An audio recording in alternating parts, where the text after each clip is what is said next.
കേരളത്തിന്റെ രാഷ്ട്രീയ സാഹിത്യ മണ്ഡലത്തിൽ ഇപ്പോൾ ഏറ്റവും പുതിയതും ശ്രദ്ധേയവുമായ ഒരു വലിയ ചർച്ചയ്ക്ക് വഴി തുറന്നിരിക്കുകയാണ് മുഖ്യമന്ത്രി വി.ഡി. സതീശന്റെ ആദം നീ എവിടെയാകുന്നു എന്ന പുസ്തകം. DC ബുക്സ് പ്രസിദ്ധീകരിച്ച് ഇതിനോടകം തന്നെ വായനക്കാർ ഏറ്റെടുത്ത ഈ ബെസ്റ്റ് സെല്ലർ കൃതി ഇപ്പോൾ അന്താരാഷ്ട്ര തലത്തിലേക്ക് കൂടി വ്യാപിപ്പിക്കാനുള്ള വലിയൊരു തയ്യാറെടുപ്പിലാണ്. പ്രശസ്ത തർജ്ജമ വിദഗ്ധനായ റൌഫ് റൂമിയാണ് ഈ പുസ്തകം ഇംഗ്ലീഷിലേക്ക് വിവർത്തനം ചെയ്യുന്നത്.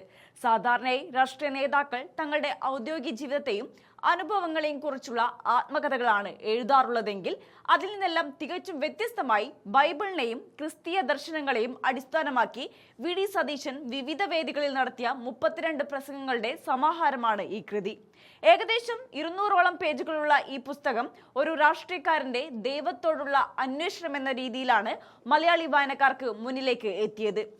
ചങ്ങനാശ്ശേരിയിൽ കർദിനാൾ മാർ ജോർജ് ജേക്കബ് കൂവക്കാടിന്റെ സ്വീകരണ ചടങ്ങിൽ അദ്ദേഹം നടത്തിയ പ്രസംഗമാണ് പുസ്തകത്തിന് ആദം നീ എവിടെയാകുന്നെന്ന ആകർഷകമായ പേര് നൽകാൻ പ്രധാന പ്രചോദനമായത്. സോഷ്യൽ മീഡിയയിലും സാംസ്കാരിക ലോകത്തും വലിയ തരംഗം സൃഷ്ടിച്ച ഒരു പ്രസംഗമായിരുന്നു അത്. രാഷ്ട്രീയ തിരക്കുകൾക്കും ഭരണപരമായ ഉത്തരവാദിത്തങ്ങൾക്കും ഇടയിലും ദിവസവും ബൈബിൾ വായിക്കുന്ന ശീലമുള്ള വി.ഡി. സതീശൻ തന്റെ ജീവിതത്തിലെ പ്രതിസന്ധി ഘട്ടങ്ങളെയും സമ്മർദ്ദങ്ങളെയും തരണം ചെയ്യാൻ ഈ വായനയും അതിൽ നിന്നുള്ള ചിന്തകളും വലിയ കരുത്ത് നൽകിയിട്ടുണ്ടെന്ന് വ്യക്തമാക്കുന്നുണ്ട്. ഈ വിശ്വാസവും മാനവിക ദർശനവും സാധാരണക്കാരിലേക്ക് കൂടി എത്തിക്കുകയെന്ന ലക്ഷ്യത്തോടെയാണ് അദ്ദേഹത്തിന്റെ പ്രസംഗങ്ങൾ പുസ്തക രൂപത്തിലാക്കാൻ തീരുമാനിച്ചത്. പ്രശസ്ത മാധ്യമ പ്രവർത്തകനും രാഷ്ട്രീയ നിരീക്ഷകനുമായ റോയി മാത്യു ആണ് ഈ പുസ്തകം അതീവ ശ്രദ്ധയോടെ സമാഹരിച്ച് തയ്യാറാക്കിയത്.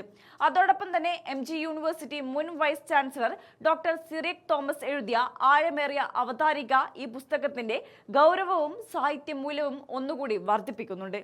കേരളത്തിൽ ഭരണം മാറി പുതിയ UDF സർക്കാർ അധികാരത്തിൽ വരികയും വി.ഡി. സതീശൻ മുഖ്യമന്ത്രിയെ ചുമതലയേൽക്കുകയും ചെയ്ത ഈ പുതിയ രാഷ്ട്രീയ സാഹചര്യത്തിൽ ഒരു ഭരണാധികാരി ഇത്തരമൊരു ദാർശനിക കൃതിയുമായി വരുന്നത് രാഷ്ട്രീയ കേന്ദ്രങ്ങളിലും വായനക്കാർക്കിടയിലും ഒരുപോലെ വലിയ പ്രാധാന്യത്തോടെയാണ് നോക്കിക്കാണുന്നത്. അധികാരം, രാഷ്ട്രീയം, മതം എന്നിവയ്ക്കപ്പുറം മനുഷ്യന്റെ അടിസ്ഥാന മൂല്യങ്ങളെക്കുറിച്ചുള്ള ചിന്തകളാണ് ഇതിൽ പങ്കുവയ്ക്കുന്നത്. സ്നേഹത്തിന്റെ, ക്ഷമയുടെ, സ്നേഹത്തിന്റെ എല്ലാം ക്രിസ്തു ദർശനം 2000 വർഷങ്ങളായി ഈ ലോകത്തിൽ എങ്ങനെ സ്വാധീനം ചെലുത്തിയെന്ന് തുറന്നു പറയുന്ന ഈ കൃതി ഇംഗ്ലീഷിലേക്ക് കൂടി വിവർത്തനം ചെയ്യപ്പെടുന്നതോടെ ആഗോളതലത്തിലുള്ള വായനക്കാർക്കും ഈ ചിന്തകൾ ലഭ്യമാകും.